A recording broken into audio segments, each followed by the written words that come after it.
Hello, welcome to my English 225 podcast. Today I'm with my friends Brendan and Devin. How are you doing? Hey, I'm good, thanks. How about you? Pretty good. I'm doing okay. Sweet, sweet. Nice to hear. Okay, so today I'm going to be talking about my English paper that I wrote based on political polarization and media bias. And I was hoping I could talk about it with you guys. Yeah, love to talk about that. I think that's a really important topic, especially today's climate. I think that's a really good thing to be talking about. All right. Yeah, I think this topic should really be talked about in more social settings. All right. So I just want to start off with how political polarization in the US today, it's nothing short of being hostile and polarizing today. And it feels like there's a sense of polarization. We're missing like a key cause, which I believe, which I argued in my literature review, was media bias. And so with many people, it seems like it's a big issue as well. But the problem is that there's not a consensus on how to come together to solve it or like to remediate the issue at hand, just because it's such a large encompassing issue. So I wanted to ask you guys, in what ways have you seen potentially seen political polarization in your world today? I'll tell you one way. I can't necessarily give a specific scenario right now, but I just know with how popular the media is now and how much it affects their daily lives. And you can't really go too long, whether it's on the internet or what it is, but can't go very long without seeing the news somewhere. And of course, it seems like every single media station or news station has their own opinion on it and every single daily topic. And I think the more times that you have specific instances of a media news source putting their own spin on it, it just seems to make someone feel either that much more for or against the topic. And I think that alone is a big driving force that leads to more polarization in anything, but especially in politics and the way that people think. Okay, yeah, good, good. I like that. And for me, I think it's more like seeing how we perceive our leaders and like people we vote into office and stuff like that. I think it's definitely a change and like the more bias that people have compared to like what a person believes in, how that affects like if they're respected in the certain by a certain group or if they're seen as like a threat. And I think that bias has a lot to do with that. Yeah, but I think media bias is definitely a thing that's been definitely grown quite a bit in the past like decade or so. Okay. Yeah, no, I totally see where you're coming from on that. Okay, so I just want to kind of go into like how kind of the current era of political polarization has sort of started. And so mainly the political polarization in the United States, well, really political polarization is something that's existed ever since there's been, human factions essentially. People, they fight people fight according to their what they believe in, and people just tend to they join whatever they think is right for them. And so this kind of manifests itself in the United States pretty much since its founding, during when the first two political parties formed, the Democratic Republican Party led by Thomas Jefferson, and the Federalist Party ran by Alexander Hamilton. And even though this was much to the dismay of George Washington, who thought that political parties weren't such a good idea. And so there, even nowadays, there was still an exceeding amount of contention between the two political factions of the day, and even as we keep going through history, even up till today. But the main issue is that the two parties of the 18th, 19th century, and then even the new parties of today, being just the Republican and the Democratic Party of the 18th, the 19th, 20th, and 21st century, is that they really disagree on core fundamentals, because like they've always disagreed about policy. That's the or else there wouldn't be political parties. But they still agreed that the United States, that it was a good country. We should work to keep making it better. But the problem was how to go about that. But nowadays, because both parties' priorities and essentially their core ideals and their foundations, they've been so heavily ruptured due to sort of falling away from the center and leading towards one side or the other. It's really caused a lot of, for lack of a better term, hectic, havoc essentially. And because of this havoc and the media, especially putting a twist on something like this, it makes it puts each election at a much higher stake than what it really needs to be. Instead of when it should just be, voting for who you think is the best. Instead of it doesn't have to be. It shouldn't be as contentious as it is when, really it's where we are right now. And I would say that our current era of political polarization really began around the year 2000, I believe, during the 2000 election, during when the Supreme Court had to get involved during a Bush v. Gore, because they had to settle the final ballot counting of Florida. And I think that really pushed the American people to view the institutions as being biased, and thus other institutions followed suit, and it fell into chaos essentially from that.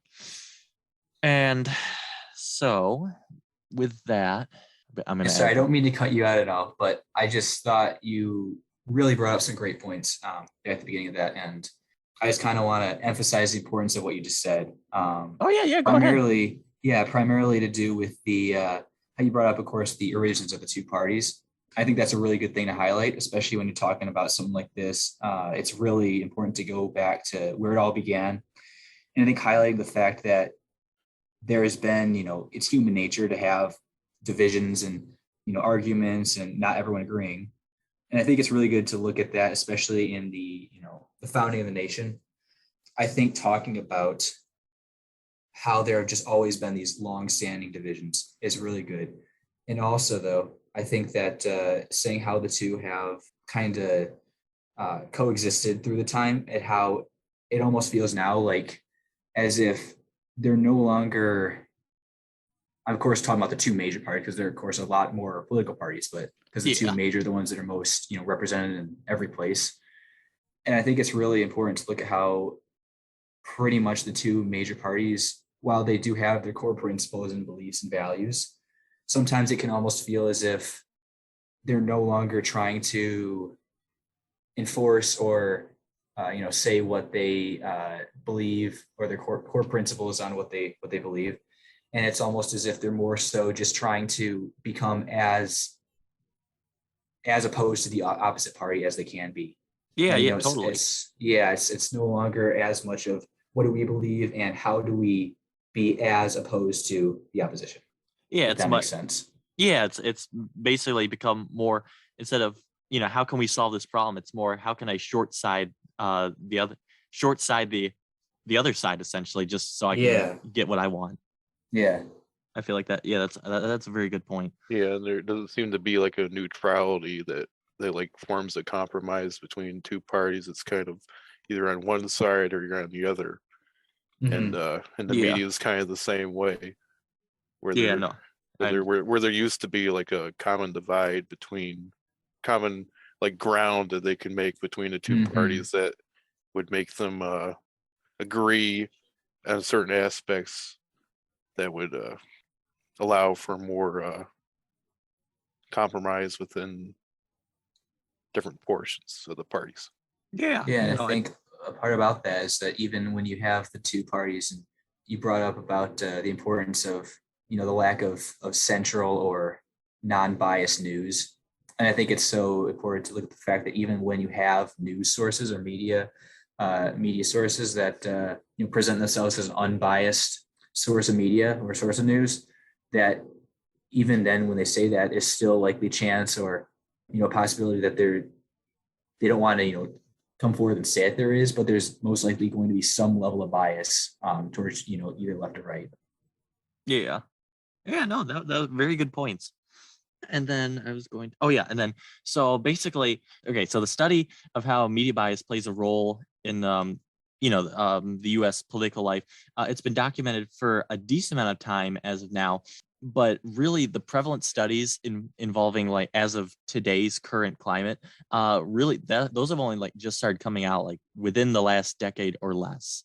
But there have been other studies compared, certain aspects of political polarization even like during like the Bush senior and Clinton era, like for example, one of the older studies I found by Adam J. Schiffer. He went through Senate election coverage. He covered Senate elections from newspapers. He went through them and he analyzed their wording and how biased they were in favor, or how like in favor they were of either a leftward or a rightward stance. Even back then, it doesn't even seem like that because it just feels weird, kind of with being born in the 21st century. It's like you kind of think back to the days when everything, oh, it was a better time back then, and it's like, was it really? You think about that sometimes. Yeah. And then, but then you have like the newer studies, such as one by Barbara Kay and Thomas Johnson, where that was recently brought up, and the two studied the 2012 presidential election between Mitt Romney and Barack Obama, and they studied the media preferences of people with certain political dispositions, and how people who tended to lean more towards conservative news networks, they tended to be more in line with Romney, whereas people who enjoyed more left-leaning outlets preferred Obama. And so I find that interesting, just do the fact, because it seems like it would be somewhat common knowledge, but then again, media bias, it's generally a hard thing to kind of grasp in a sense. It's hard to calculate, like, what is it, how much there is of it, like, can you even measure it? And so that kind of goes into my next point mainly, and that revolves around, is there actually media bias? Which is this is something, there's been a decent debate on this, because the main thing, it's basically from the studies I've gathered for my essay. I gathered roughly 10, about 10 of them, and so they were kind of split actually on this opinion. There were some of them had the belief that they assumed media bias exists, and so therefore this explains, or this can be attributed to certain things we see in society today, such as why the news feels so opinionated to some people, or for that reason. And like, for example, like study by Weeks, his last name there, from 2019. He studied how people will react to certain media outlets, or when they follow certain people on social media. So like certain, like, people on social media, like certain politicians or celebrities, when people follow those people, when those the people that they follow, when they deride, or when they deride a certain like news outlet that they don't like, then the celebrities or politicians' followers will tend to deride that source as well, because it's attacking the person they like, essentially. And so that's one of the earlier studies there. And then let's see, for the other studies, so other studies, however, they tend to point to media bias either not existing, or to it probably exists, but we're not able to prove its existence in like a cohesive, logical manner. And that's understandable. It's like, because media bias, how do you objectify subjectivity in that Mhm. sense? It's kind of, because it's really hard to do that when everything, especially nowadays, just it's so opinionated that you can't really see anything in a factual light anymore. And so, but yeah, they're not saying it doesn't exist, but they're saying we should be wary about proving it on a scientific basis. And so for the sake of this paper, the stance I decided to take was that media bias does exist. And that was mainly due to the fact that the studies that did associate certain causalities with media bias, they tend to have good points and good statistics to back them up, as well as the studies saying it might not exist, saying that they can't prove that media bias exists, but they also said they can't prove that it doesn't exist. So with that being said, so I took on the assumption that media bias does exist for the sake of this paper. So now that points to the question, who is the media biased towards, essentially? And this is kind of a tricky question, as if media bias it wasn't already tricky enough. But the thing is, because since the media is split into so many different factions and it covers so many different articles and pieces and different types of news, it's like it's hard to tell, like, are they actually biased one way or another? Because they could be reporting facts, but they could also be reporting what they want people to hear. And that's kind of, it's hard to really scale that on a long in terms of long term. And so okay, so when taking purely economic news into example through the mainstream media, the which is the type of media that most people would listen or come into contact with, since fringe media, that's mainly for people who want something completely out of the norm, where mainstream is geared towards just the general audience. That would be a better place to try to look at. And so when looking at the mainstream media through an economic highlight, or them covering the economic news, there's a study by Merkley from 2019. And when when the media and different news, they cover the economy and the trajectory that it decides to take, that the media coverage tends to favor Democratic presidencies over Republican-led ones by means of how deriding or uplifting the content is. And so when looking at this, and it also seems to be the case that when delivering speeches, that covers with economic employment numbers, and that presidents, they actually have a very negligible impact on the means by which the issues actually come to light. So what that means is that if it's like it could come to light that, oh, the news and the media, they're actually essentially just trying to make the president look good by like just being uh, showing him in a favorable or more positive light. Well, it turns out that that's not really the case, because the news, the media, it reports the numbers and statistics in the way that they wish, independent from what the presidential administrations would like. And so this means that, based on the reviews, that economic reporting maintains an overall leftward bias in terms of the U.S. Media, and that this is difficult to disrupt through other means. And so, with that, Uh, I've kind of seen how like in media there seems to be like a certain like algorithm that they kind of give people depending on how what they believe in.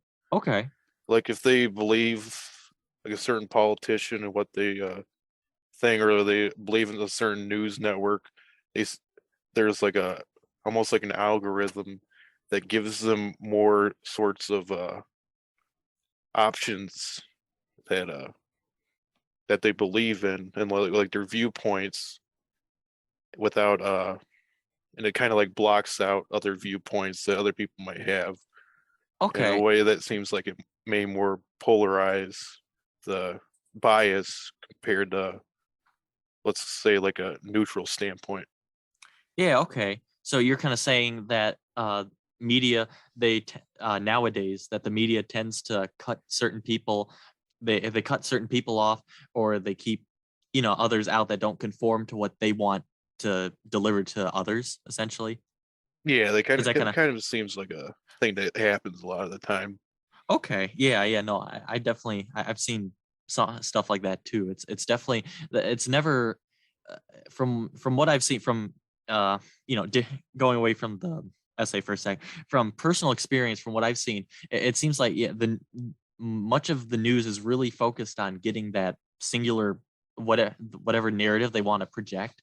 And if that means having to cut off a guest or not inviting certain people and only having certain people talk about the news that they want to hear, it feels like they're more than willing to do that, like more than ever nowadays. They're not willing to accept people from the other side to debate, from what I've seen. Yes. Yeah. So then when talking about economic bias, okay, and then so seemingly in terms of economic bias, it seems like that would be kind of like, that would seem like a one and done kind of deal, leftward bias for all of America's news. But it definitely, it goes a bit deeper than just that, because now we have to deal with the issue of perceived bias. And now perceived bias, now this was covered in Barnage's study from 2017.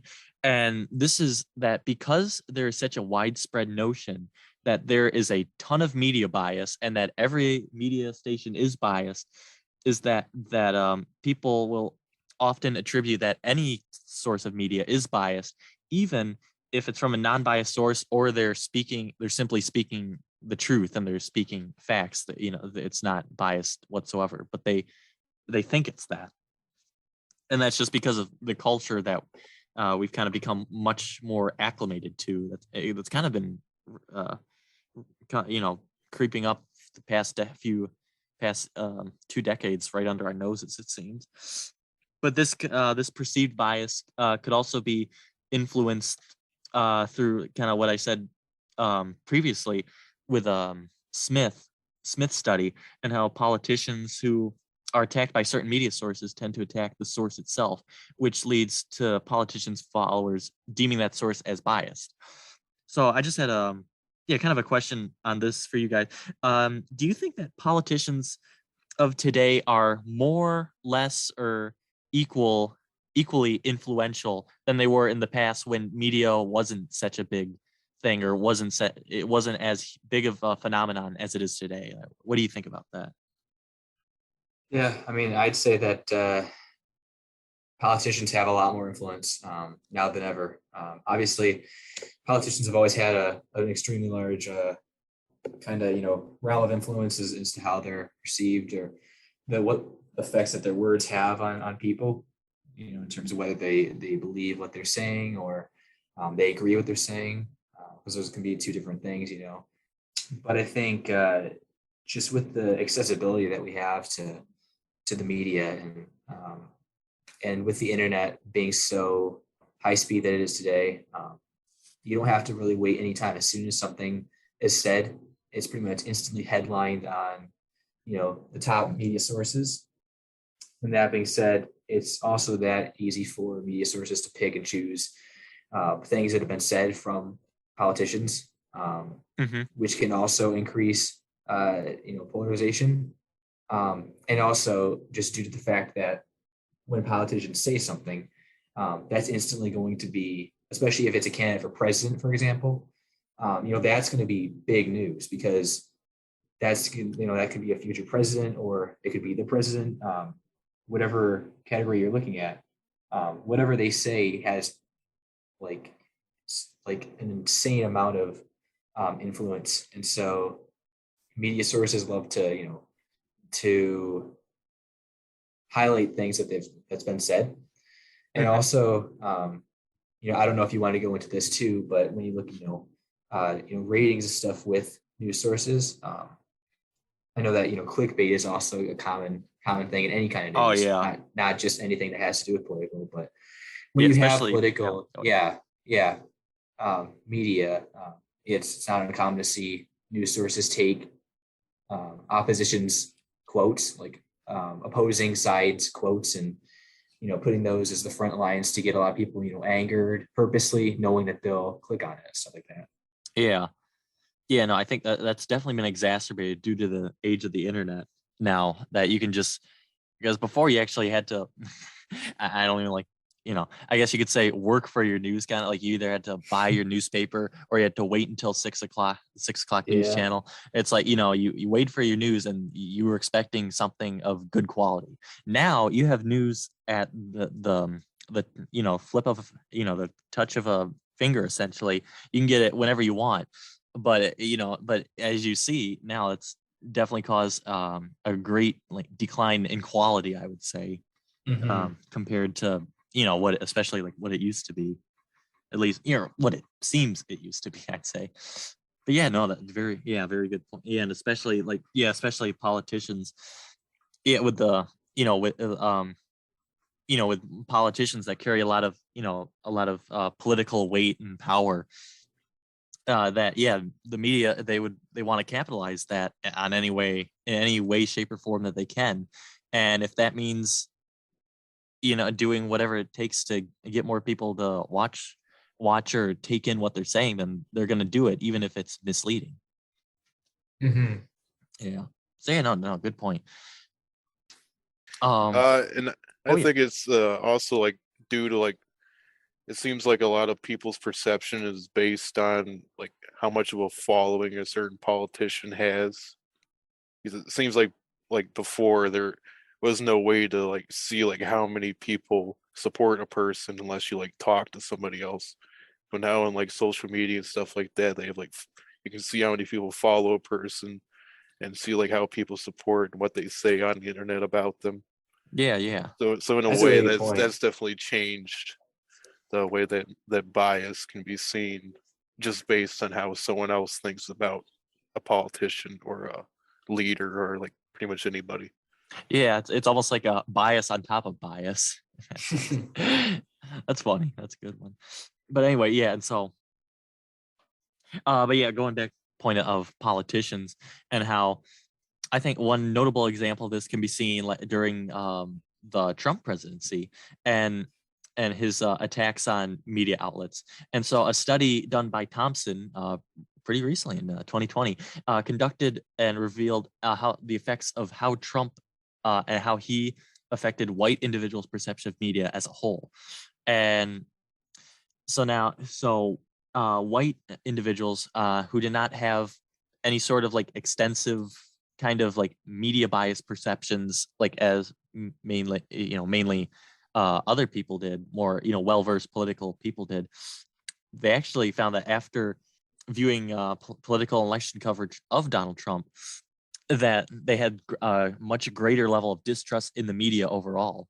And I think that this shows that while Trump may not have been all that different from, the typical politician in terms of dealing with who, while trying to deflect media criticism, and he was certainly able to make his opinions clear, and he was able to swing a lot of perspectives and bring in, new perspectives about like just the media in general and how we view it. And I feel like a way that's never been seen before, whether to a better or worse degree. That's up for debate. And so, because there's such this widespread perception of media bias, it feels like there's there is very little trust in the media, and this shortage of trust is mainly due to the fact that the there is little trust in the government. And so now I have another question for you guys.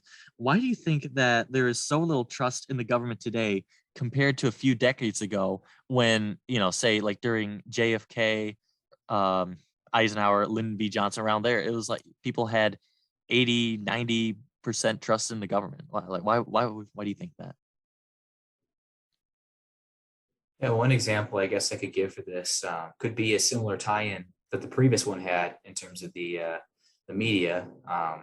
Again, being the internet, I feel like that's a good thing to think about when looking at government trust. I know that there's so many levels that you can account this to, and it's nowhere near just this one exclusive topic. Yeah. But I think looking again at the internet and how every little thing that gets like happens gets exposed, pretty quickly. And so I think it can be so easy to see everything that happens with the government, whether it's a politician in power in the government, anywhere from low to high status, whether it's I know you hear it's pretty common to hear that politicians lie all the time, Yeah. and so that kind of a thing can really influence how you trust the government. If you hear that politicians lie a lot, then why would you trust the government that has that's made up of all the politicians? And that could be one big reason as to the declining trust that you stated that's happened over the past few decades. Yeah. And I think that's the one of the biggest factors that I can think of right now. Yeah. No, I agree with that. Because I feel like just because everything has been it's so much more easily broadcast, all the corruption of today and everything that's been going on, that people are actually finally seeing like, wow, maybe government ain't doing so good. And you can actually it actually kind of the graph actually follows the trend, like when TV became a much bigger thing and everything like that, and more news outlets, and then the internet Yeah, became available, and it's like it kind of follows a very strict trend of going down on an overall average. So yeah. It's like the more you know, the less you trust. pretty much. It's funny. Yeah. And I've seen how like in the media they show a lot of like approval ratings and how that affects how people perceive different politicians and their leaders, Oh and yeah. it, and uh and whether the ratings themselves are biased compared to someone who either has a similar viewpoint or a polar opposite viewpoint. It's kind of unknown, even though it's kind of out there for anybody to see. Yeah. Okay. Yeah. No, that's good. All right. And then okay, so then the reason why, one of the big reasons, even though the reasons you gave were both really good, one of the another reason why there is such low trust in the government is because the media is seen, the whole media complex is seen as being very like intermingled with government itself, almost like it's one on one with kind of like all the wrongdoings of the government, and so because of this, according to a previous study that we've already mentioned, Kay and Johnson from 2016, according to this study, about only roughly 3.9 of American people are highly trusting of the government as of today. And this corresponds to a similar level of trust in the media, as people today, they automatically assume that what they're reading or watching is something that is biased. So they already have their mental filter prepared. And then this then feeds into how people view their own political beliefs. Essentially, it's a cyclical nature. And the politicians and media fuel this kind of like self-perpetuating opinion that they're biased. So then people believe that they're biased, and then they continue to hold biased views, and it's almost it's maddening to a certain degree how just how they keep doing this. And but the main reason why this is so bad, in my opinion, according to my paper, is that because we have such a polarized and divisive political landscape, this leads to very divisive and vitriolic ways of expressing what we believe. And it's very hard today to come to terms with the other side, because you're so far apart now due to this constant gradual increase in space between the two, the two sides on the political divide, that it's you can't come to any sort of mutual consensus. And I feel like I believe that is the grounds for a very shaky society that won't be able to prove itself to stand in however long, however long the United States is destined to stand for. It's a society, a society that can't reconcile with its own people. It's doomed to fail. Just like just like Abraham Lincoln's quote. I don't have it right off the top of my head, but just came to mind. Anyway, oh yeah, a house divided against itself cannot stand, and so